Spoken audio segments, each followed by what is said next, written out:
Bem-vindo ao O Relator Sombrio. Este episódio abre uma série especial sobre 5 casos ocorridos em presídios do Brasil. Hoje, vamos até 3 deles para entender como a violência virou método e o Estado perdeu o controle. Você vai atravessar a noite das decapitações no Compage, na Manaus, a semana de guerra em Alcaçuz, RN, e o massacre de Altamira, PA, onde fogo, fumaça e corredores dominados decidiram quem vivia e quem virava recado. Vou mostrar o que acendeu cada crise, como as facções operaram por dentro e o que sobrou para as famílias do lado de fora. Se você quer investigação direta, sem eufemismo, inscreva-se agora, ative o sininho e vem comigo para a parte 1.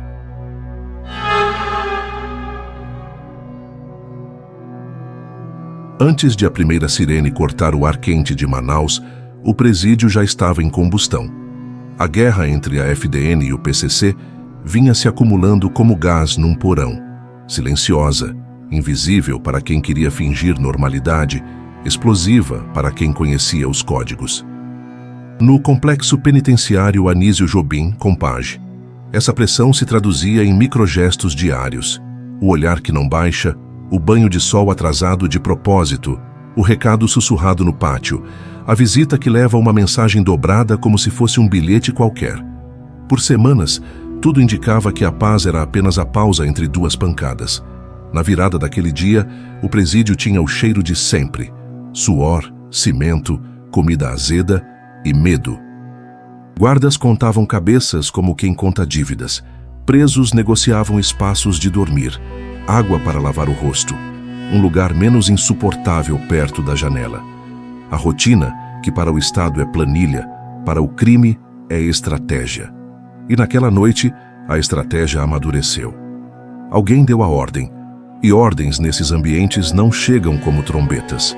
Chegam como roçar de lâmina na bainha, como passos que se alinham, como portas que batem mais forte. Poucos entenderam no primeiro minuto. Nos 10 seguintes não havia mais dúvida. O início não foi um grito, foi um estalo. Cadeados forçados, barras arrancadas, colchões erguidos como barricadas, fogo aceso com tudo o que pudesse queimar. A primeira vítima raramente é reconhecida, é apenas o alerta para as demais. Em segundos, os dominantes de um pavilhão invadido viram-se empurrados para corredores estreitos, fugindo em desordem, esbarrando em corpos e grades. Os que resistiam sabiam que não lutavam por vitória, lutavam por minutos. Quem domina o tempo domina o terror, e o terror, ali, tinha cronograma. As cenas se multiplicaram em direções distintas. Um grupo avançou pela ala norte, abrindo caminho com barras de ferro. Outro incendiou o setor dos rivais para forçar a dispersão. Um terceiro menor foi encarregado de dar o recado, o eufemismo que, entre facções, significa executar do modo mais exemplar possível. O recado não era apenas matar, era ensinar. Ensinar quem manda, quem obedece, o que acontece com quem ousa atravessar a fronteira invisível desenhada na planta do presídio. Decapitar ali não foi excesso, foi método. O corpo que perde a cabeça deixa de ser inimigo e vira aviso. Placa humana instalada no meio do pátio. Da torre, os agentes penitenciários viram sombras correndo, chamas subindo, vultos erguendo algo que parecia ser sacos ou cobertores. Às vezes eram corpos, às vezes apenas restos da última fuga improvisada. Pedidos de reforço foram disparados como quem envia uma garrafa ao mar. Rádio que falha, linha que chiava, confirmação que não chegava. A entrada tática exigia número e coordenação.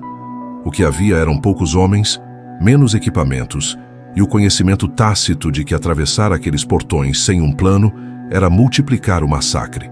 Enquanto do lado de fora se discutia, do lado de dentro se decidia. No pátio, a pedagogia do ódio ganhou coreografia. Os vencedores daquele trecho impuseram a posição.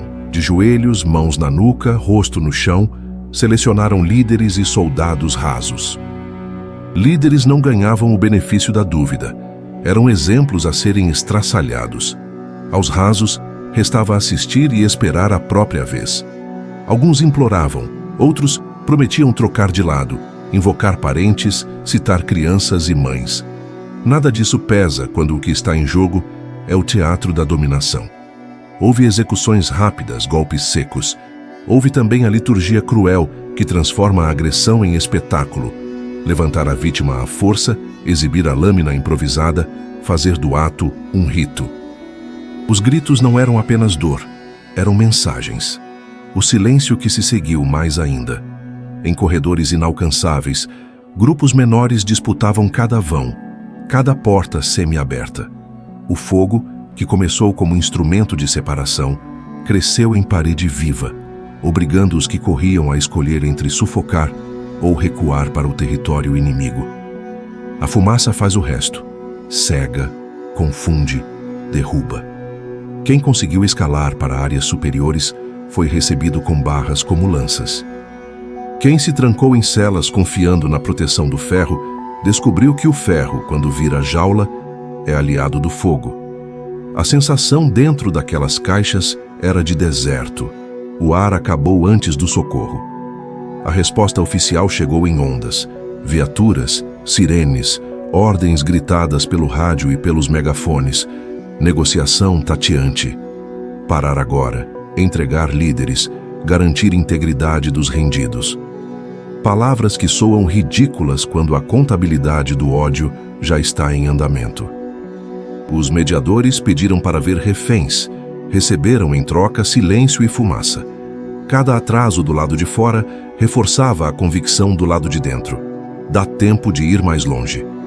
E foram. Em certos pontos, fizeram a limpeza, como se varressem um galpão. Cada cela, cada canto, cada degrau. Em outros, preferiram concentrar as vítimas num lugar mais visível, porque a violência, quando quer comunicar, escolhe palco. Alguns presos que não eram de facção alguma, os que tentavam passar invisíveis, os que deviam pouco ou nada, foram forçados a participar.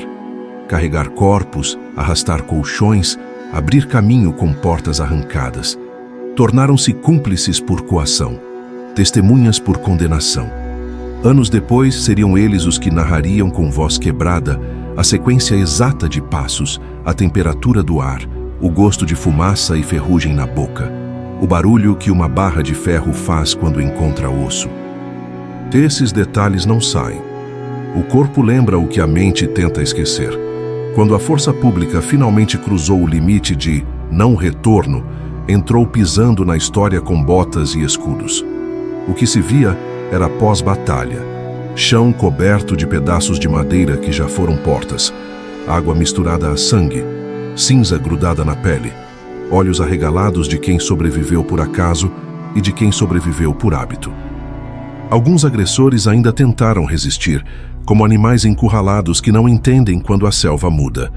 A contenção veio dura, às vezes cega, outras calculada. As armas improvisadas foram recolhidas em pilhas, como se documentar a barbárie desse ao Estado a aparência de controle retroativo. No inventário da manhã seguinte, o presídio parecia um monumento ao fracasso. Números oficiais foram anunciados com cuidado, como se o peso dos dígitos pudesse ser amortecido por linguagem burocrática. Do lado de fora, mães, companheiras e filhos se aglomeraram com folhas de papel na mão e nomes rabiscados na esperança de uma confirmação. Confirmar ali era verbo cruel. Para uns era alívio, para outros sentença. As listas provisórias correram pelos celulares como corrente de desespero. Cada atualização um golpe, cada nome uma queda. As horas viraram dias. A resposta do Estado tomou as formas conhecidas: transferências emergenciais, afastamento de diretores, promessas de investimentos, discursos duros em coletivas de imprensa. Na prática, as transferências redesenharam o tabuleiro nacional. Lideranças espalhadas para desarticular o comando acabaram exportando a guerra, levando métodos e rancores para onde antes havia relativa calma. Dentro do sistema, a mensagem captada foi outra. Quem manda é quem organiza o cotidiano. O Estado aparece só quando já é tarde. E enquanto o cotidiano for da facção, a noite seguinte sempre pode ser pior. Há quem insista em tratar o massacre como anomalia. Não é. é tecnologia social. Superlotação é a matéria-prima. Abandono, o solvente. Facções, a engenharia. Corrupção, a cola. Fogo e lâmina, as ferramentas. O Compage mostrou que a pedagogia do terror não é improviso, é currículo. Começa na humilhação sistemática. Avança na disputa por território, consolida-se no teatro público da crueldade. Cada cabeça exibida no pátio foi um parágrafo desse manual não escrito. Cada corpo jogado ao chão, um rodapé que diz: é assim que se governa sem selo oficial. E o que sobra depois? Sobra a memória traumática que recusa descanso, o preso que acorda com o cheiro de fumaça que já não está, o agente que hesita diante de qualquer porta, a família que aprende a fazer luto sem corpo ou com corpo demais para reconhecer. Sobra a cidade que diminui o tom de voz quando alguém fala presídio, o repórter que não esquece a primeira vez que viu um vídeo que não queria ter visto, a sociedade que finge seguir adiante enquanto acumula camadas de cinismo. Sobra, sobretudo, a repetição, porque se a estrutura não muda, o massacre vira capítulo, não epílogo. No fim, perguntar como foi possível é quase insulto. Foi possível porque tudo estava colocado para ser, porque o Estado terceirizou o governo dos corredores e só quis governar a manchete. Porque o crime entendeu que matar de forma exemplar é política de comunicação. Porque atrás de cada grade há uma economia, espaço, comida, proteção, informação, e quem controla essa economia, controla vidas. Na noite em que Manaus parou, o Compage não saiu do eixo. Ele apenas mostrou sem maquiagem quem de fato o ocupa. E quando a madrugada finalmente se recolheu, restou a lição gravada como tatuagem mal feita. Enquanto a cadeia for território de facção, cada noite pode ser a última aula.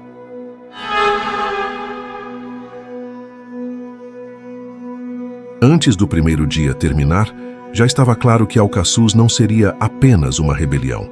Seria uma série. A diferença entre um motim e uma guerra é o tempo. E aqui, o tempo se instalou como trincheira. O presídio estadual de Alcaçuz, em Nísia Floresta, tinha todas as condições físicas para o desastre. Pavilhões compartimentados, corredores estreitos, muros que sugeriam segurança mais do que a garantiam, terreno aberto entre alas que viraria campo de batalha. Tinha também o ingrediente humano, PCC de um lado, Sindicato do Crime do RN, SRN do outro, e centenas de homens no meio, muitos sem voz, quase todos sem escolha. A faísca não veio do nada. Por semanas, havia sinais de tensão, recados atravessando o pátio em olhares, negociações de paz que eram pausa tática, deslocamentos suspeitos, gente testando portões, medindo a reação dos agentes. Em presídio, os mapas mudam antes dos relatórios. Quem vive a rotina sente a placa tectônica se mexendo. O dia estoura quando as microfronteiras desabam ao mesmo tempo. Portas forçadas, grades dobradas, cadeados que viram sucata, colchões erguidos como barricadas. Em Alcaçuz, esse colapso aconteceu de forma coordenada o suficiente para que a faixa de Gaza, a área entre pavilhões, se tornasse um no man's land improvisado, cruzado por grupos rivais com barras, estoques, facas artesanais, vergalhões e tudo o que pudesse cortar, furar, quebrar. O dia 1 foi a tomada. O PCC avançou para fincar bandeira e testar a resposta. O SRN, conhecendo o terreno, puxou defesas, travou passagens e montou emboscadas em pontos de estrangulamento. As primeiras mortes foram rápidas e silenciosas, como quem carimba um território, mas logo a disputa ganhou palco aberto. As imagens aéreas captadas depois pareciam de um livro de história militar. Grupos correndo em formação, um bloco tenta flanquear, o outro recua e volta com reforço, paus transformados em lanças, escudos improvisados com pedaços de metal. O que, visto de longe, parecia coreografado, de perto era puro instinto treinado pelo cotidiano. Avançar, marcar, punir. O dia 2 trouxe a crueldade como discurso. Quando a noite cai em presídio, cai com mais peso. A escuridão encobre, mas também expõe. O brilho do fogo, o reflexo de lâminas, o movimento de sombras em corredores vazios. Houve execuções exemplares, feitas para circular, dentro e fora dos muros. O objetivo era quebrar a espinha moral do inimigo, humilhar, impor regra pela violência pública. Em Alcaçuz, a decapitação não foi acidente. Foi método repetido de intimidação. O corpo exibido no chão do pátio funciona como sentença. O recado passa de cela em cela, de facção em facção, de bairro em bairro, por telefones que ninguém admite que existam, mas existem. Do lado de fora, a cidade segura a respiração e a notícia vira rumor. O rumor vira pânico. O pânico pede ordem a qualquer preço. O dia 3 foi da engenharia. A direção ergueu às pressas uma barreira física entre pavilhões, placas de concreto e improviso que a imprensa apelidou de Muro do México. Em termos práticos, era uma tentativa de transformar o conflito em vizinhança hostil, não em colisão. Em termos simbólicos, reconhecia que o controle territorial não estava com o Estado. Muro improvisado segura vento, ódio passa por cima. Entre as placas, aberturas viraram fendas de tiro e lança. De um lado e de outro, homens tentavam pescar rivais com barras longas, varas, pedaços de ferro afiados. De cima, helicópteros e drones captavam a geometria do absurdo. Ilhas de homens, manchas de fumaça, corredores vazios, pontos vermelhos onde a luta recomeçava. Dia 4. O cerco psicológico. A essa altura, dezenas de corpos estavam em áreas de risco, inalcançáveis, sem nova explosão de violência. Negociar retirada de cadáveres é negociar humanidade. E em presídio em guerra, a humanidade é moeda rara. Timeres rodavam em paralelo, o da pressão pública do lado de fora, o do apodrecimento do lado de dentro, o do medo que transforma qualquer ruído em alarme. Agentes penitenciários em número insuficiente tentavam administrar a entrada da Polícia Militar, da Força Nacional, das ambulâncias, do Corpo de Bombeiros. Cada passo precisava de coordenação que a realidade negava. Um erro de timing e tudo recomeçaria com força multiplicada. Dia 5. A contraofensiva oficial. Tropas entram com escudos, balas de borracha, gás. Os presos respondem com pedras, barras, fogo. O objetivo do Estado ali não é vencer a guerra, é estancar a hemorragia. Recuperar pavilhões, separar facções, rastrear lideranças, isolar incendiários, abrir corredores para resgate e remoção. A operação é tática, mas também teatral. Mostrar força para quem está dentro e para quem assiste do lado de fora. Só que teatro tem bastidores. Enquanto a cena acontecia, acordos silenciosos, promessas de transferência, garantias pessoais circulavam entre medidores, chefias e quem realmente manda no cotidiano de uma cela. Os dias se arrastaram num regime de vai e volta, retomadas parciais, novas deflagrações, tentativas de pacificação, quebras de acordo, recontagem de corpos. O cansaço atua como gás tóxico, diminui reflexos, embota decisão, enrijece a compaixão. Presos sem filiação clara à facção, os invisíveis, foram coagidos a carregar feridos, arrastar barricadas, limpar áreas para os dominantes. Nessa economia de guerra, quem não tem lado tem utilidade. E utilidade, nesses termos, não garante sobrevivência, só adia a sentença. Por que Alcaçuz foi tão devastador? Porque reuniu 4 fatores letais. 1. Superlotação crônica, que transforma cada corredor em pavio. 2. Dualidade faccional estável, PCC-XSRN, que dá previsibilidade à violência. Sabemos quem, sabemos onde, falta só o quando. 3. Arquitetura vulnerável, com eixos de circulação abertos e pontos cegos. E 4. Resposta estatal fracionada, que alterna endurecimento e hesitação, fornecendo às facções janelas para avançar e consolidar domínio. Some-se a isso a comunicação como arma. Vídeos, áudios, listas e boatos atravessando os muros, retroalimentando o terror e o capital simbólico de quem executa. O pós-batalha de Alcaçuz não coube no relatório. O chão do pátio virou mapa do fracasso. Manchas escuras, madeira de portas arrebentadas, ferragens retorcidas, colchões queimados, restos de comida pisoteados, papéis molhados colados ao cimento. Nos corredores, um cheiro que mistura fumaça fria, água estagnada e ferro. Esse odor gruda no nariz de quem entra e demora dias para ir embora. Agentes com olheiras de pedra, médicos improvisando triagem, defensores públicos contando histórias que ninguém queria ouvir, mas alguém tinha que registrar. Na guarita, a pergunta que não cala: quando isso acaba? Resposta honesta: não acaba. Muda de CEP. As medidas anunciadas entraram na rotação conhecida: afastamento de direção, correição interna, promessa de obras, juramento de tolerância zero, reforço de efetivo, transferência de lideranças para presídios federais.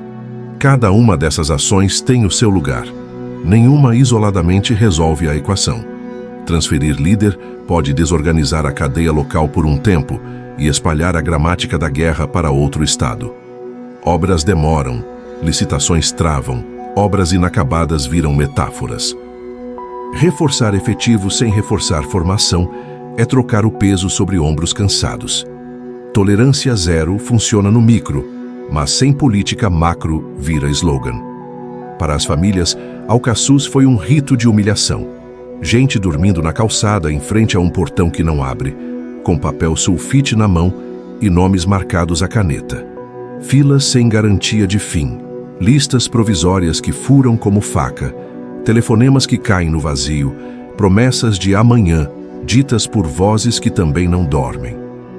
Em cada confirmação, dois mundos: o de quem tem um corpo para velar e o de quem não tem corpo algum, e, portanto, não tem começo de luto.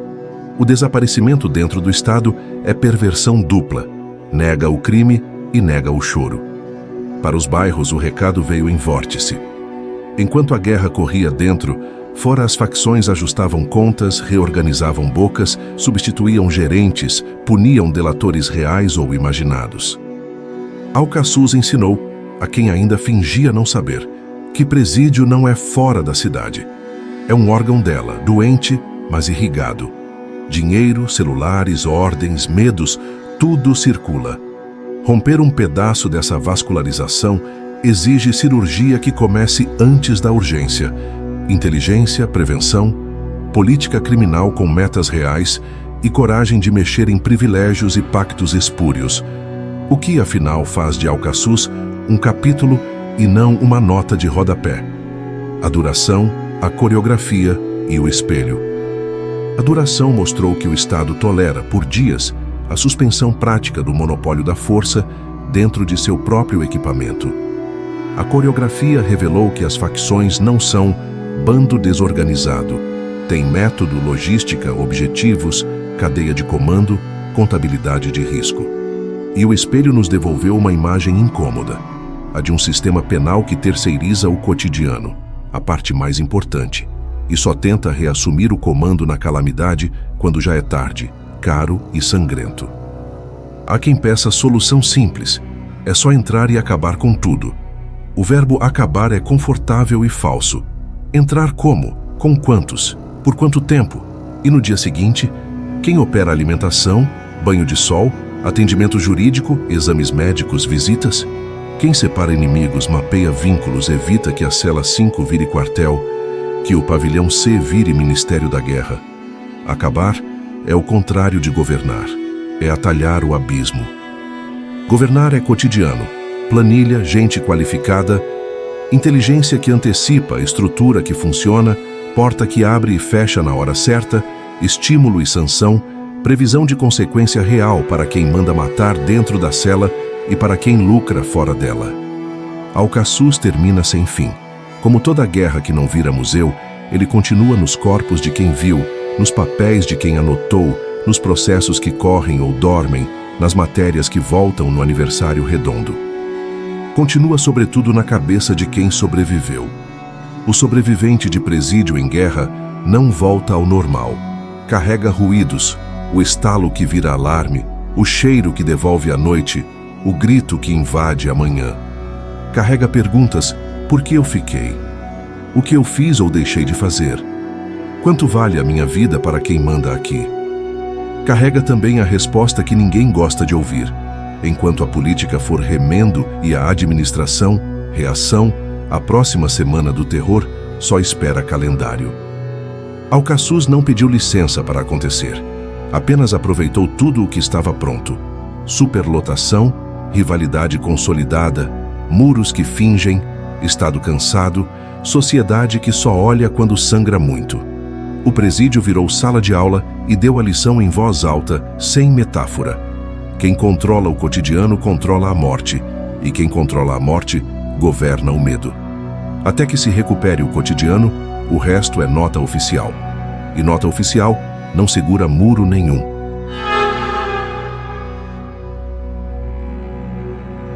Altamira amanheceu como qualquer cidade amazônica em segunda-feira. Ar denso, som de motocicletas, uma pressa morna que não combina com o relógio. Dentro do Centro de Recuperação Regional de Altamira, CRHALT, porém, a segunda-feira tinha um roteiro pré-escrito por semanas de tensão. A rivalidade entre grupos que disputavam o controle do presídio numa cadeia de alianças que lá fora se traduzia em território de venda, cobrança de dívida, transporte e armas, havia saído do sussurro. Nos dias anteriores, sinais miúdos denunciaram a placa tectônica se movendo.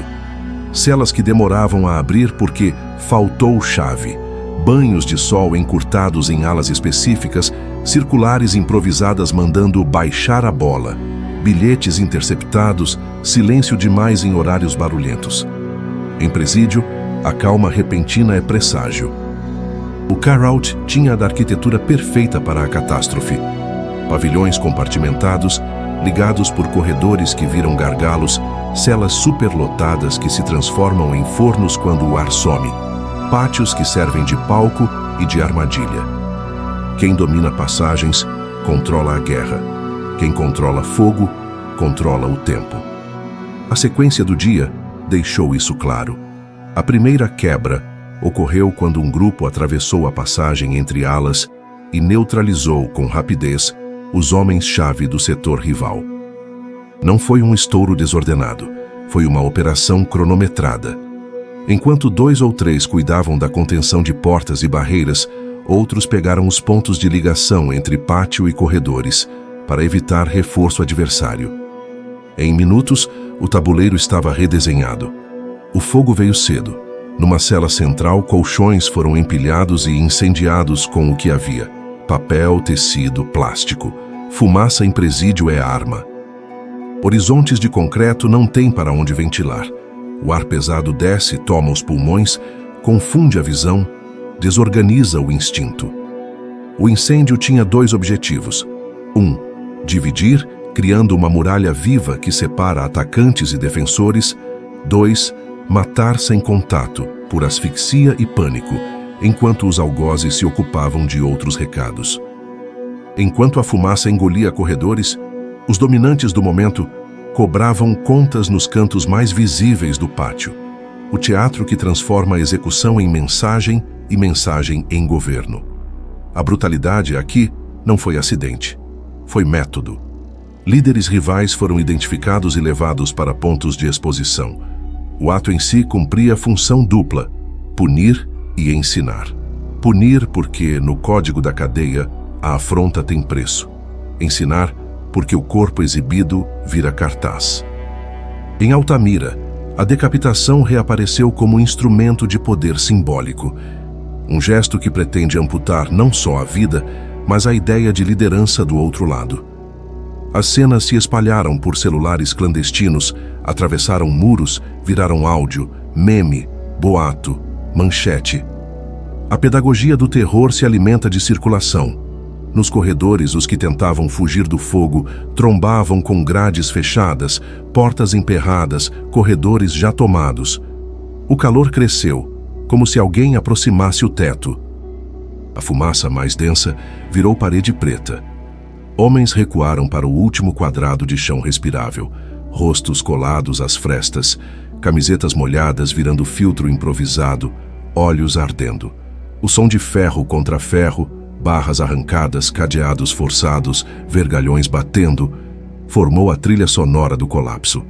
Em certos trechos, o pânico esmagou pessoas contra pessoas, formando um nó que ninguém desfazia.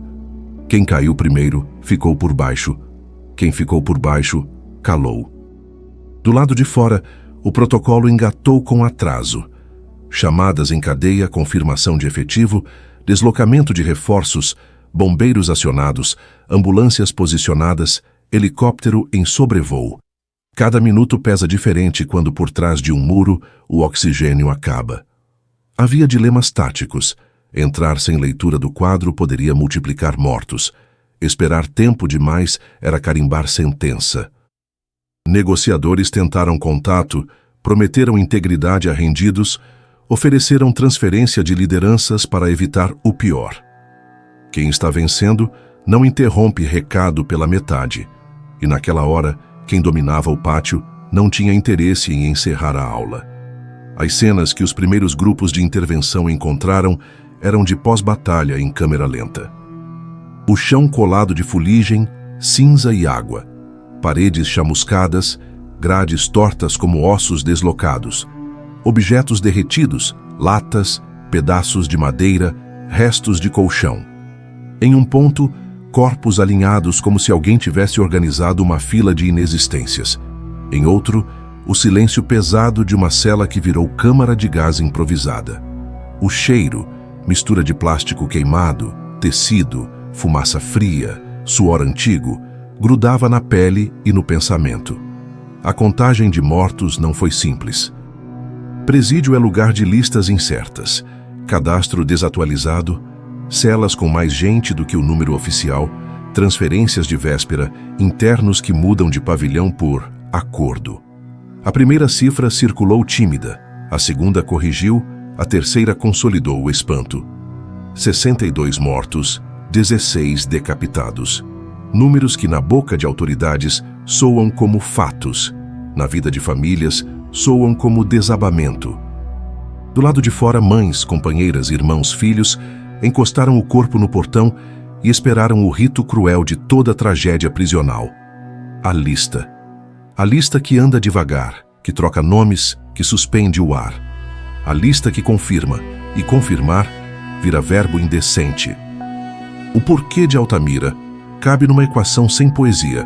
Superlotação por muito tempo, estrutura velha, facções em disputa por território que arrecada lá fora e manda cá dentro, controle informal do cotidiano, entregue a quem impõe regra com medo, inteligência preventiva insuficiente, presença estatal episódica.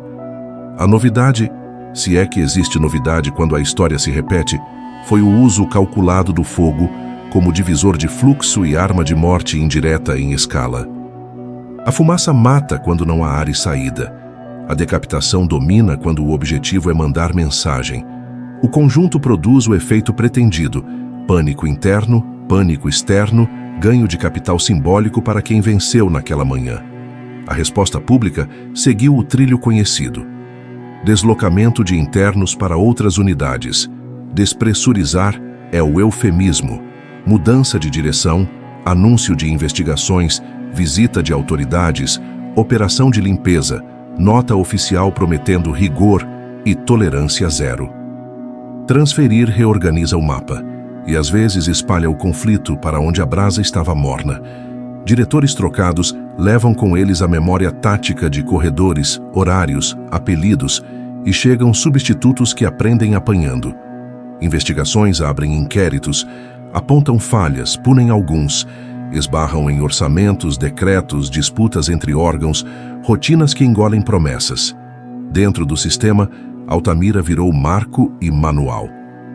Marco porque a magnitude do massacre reposicionou a pauta prisional no debate nacional. Por alguns dias, até as redes que só se interessam por futebol e celebrity news falaram de pavilhões, alas, recontagem, facções. Manual porque cada grupo rival observou o método que funcionou. Atacar cedo, neutralizar liderança rival, incendiar para dividir, executar para comunicar, registrar para circular, resistir quanto der, recuar quando a retaguarda anuncia a entrada massiva do Estado. É uma gramática, aprendida, replicável. Para os sobreviventes, Altamira não terminou. O corpo carrega coleções de ruídos que voltam sem aviso.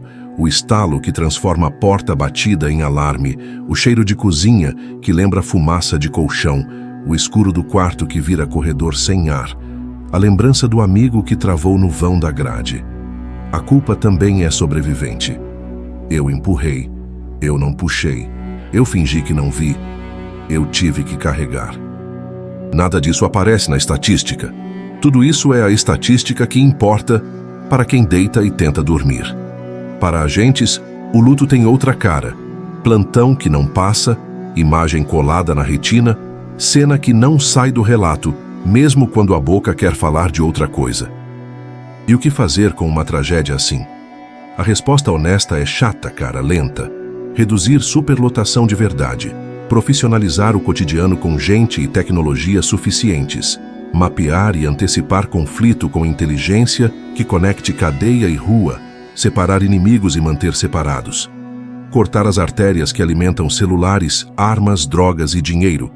Punir de modo certo, célere e proporcional quem manda matar dentro. Responsabilizar também do lado de fora quem lucra com a engrenagem. E, sobretudo, deixar de aparecer apenas na calamidade. O Estado, que só existe no dia do helicóptero e da coletiva, é um personagem secundário na história que deveria protagonizar. No plano simbólico, Altamira ensinou, para quem ainda precisava, que o presídio não é um lugar do outro. O que acontece ali volta à cidade como violência, dívida, luto, custo, cinismo. A cada massacre, parentes se radicalizam no medo, comunidades normalizam a exceção, o debate público desloca o eixo para o punitivismo imediato. Entra e resolve, enquanto as condições que fabricam a barbárie permanecem. O ciclo é conhecido. Tragédia, indignação, promessa, meia medida, esquecimento, repetição. O único ponto fora dessa curva exige política criminal que enfrente interesses e pague o custo de governar o cotidiano, não só o espetáculo. No balanço final, Altamira não foi um raio em céu azul. Foi a tempestade prevista por quem lia o barômetro há tempos. Os 62 mortos e as 16 decapitações são números que pedem silêncio antes do comentário. Por trás deles, há uma engenharia. Quem controla o ar, o fogo, o fluxo, a mensagem e o tempo, governa um presídio. Naquela manhã, o Estado perdeu todas essas variáveis. E quando o Estado devolve o controle só no fim, depois do chão encharcado e do pátio esvaziado, não recupera o que importa: a autoridade para impedir que a próxima segunda-feira acorde com cheiro de fumaça e o mesmo roteiro dobrado no bolso de alguém. Se você chegou até aqui, já percebeu o padrão. Superlotação, corredores estratégicos, fogo como barreira, execuções para comunicar poder e resposta tardia. Compage, Alcaçuz e Altamira não são exceção. São capítulos de uma mesma gramática. Na parte 2, vamos seguir com mais casos para fechar o quadro completo desta série sobre presídios no Brasil. Qual destes 3 você quer ver destrinchado em minissérie com cronologia, mapas e documentos? Comenta aqui embaixo. Deixe o like, compartilhe com quem precisa entender o que há por trás das manchetes e inscreva-se no Relator Sombrio para não perder a continuação.